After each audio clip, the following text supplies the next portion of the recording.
సత్తెనపల్లి నియోజకవర్గం ఆటో డ్రైవర్లకు కూటమి ప్రభుత్వం దసరా కానుక ఆటో డ్రైవర్ల సేవా పథకం ప్రారంభోత్సవ కార్యక్రమంలో పాల్గొన్న శాసనసభ్యులు కన్నా లక్ష్మీనారాయణ స్వయంగా ఆటో నడుపుతూ ఉత్సాహపరిచిన శాసనసభ్యులు కన్నా డబ్బులు పడ్డాయంటూ తన సెల్ ఫోన్లో వచ్చిన బ్యాంక్ మెసేజ్లను చూపించిన లబ్ధిదారులు.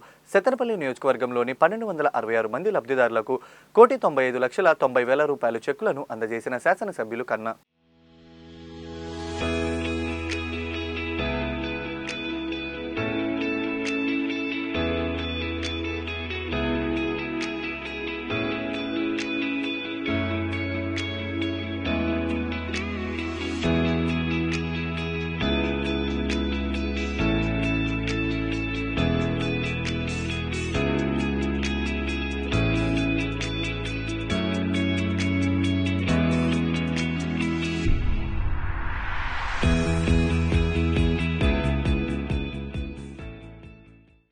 ప్రజలకు రక్షణ కల్పించడంతో పాటు శాంతి భద్రతలు కల్పించడంతో పాటు అభివృద్ధి సంక్షేమం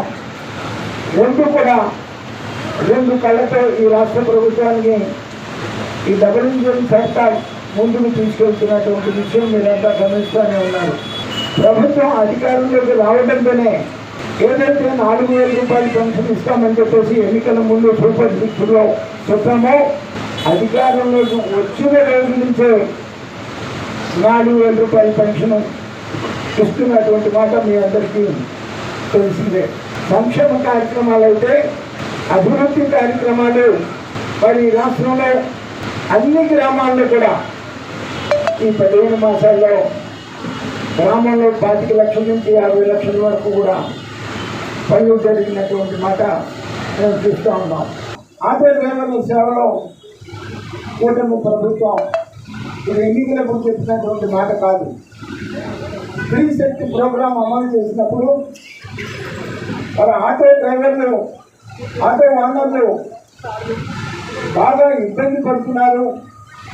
ఇంతకుముందు మహిళలు గ్రామాల నుంచి పట్టణాలకు రావాలన్నా ఇంకో గ్రామానికి పోవాలన్నా కూడా ఆటో ఎక్కి వెళ్ళేవాళ్ళు. ఇవాళ ఇంతకుముందు డ్రైవర్ తిరుగుతూ ఉన్నారు. ఇప్పుడు డ్రైవర్తో మాట్లాడాను. రోజుకి 500 రూపాయలు సంపాదించుకోవడం, ఇవాళ 200 రూపాయల ఆదాయం తగ్గింది స్త్రీ శక్తి వల్ల. ఇవాళ చంద్రబాబు నాయుడు గారు 15,000 వేయడం వల్ల మాకు బాగా వెసులుబాటు కలిగింది అనేటువంటి మాట. మరి ఇవాళ 2,90,000 మంది ఆటో డ్రైవర్లకి 435 కోట్ల రూపాయలు ప్రభుత్వం 4వ తారీఖున ఖాతాల్లో వేసింది. సత్తెనపల్లి నియోజకవర్గంలో 1,266 మందికి 1,89,90,000 రూపాయలు మన సత్తెనపల్లి నియోజకవర్గంలో వేసినటువంటి పరిస్థితి.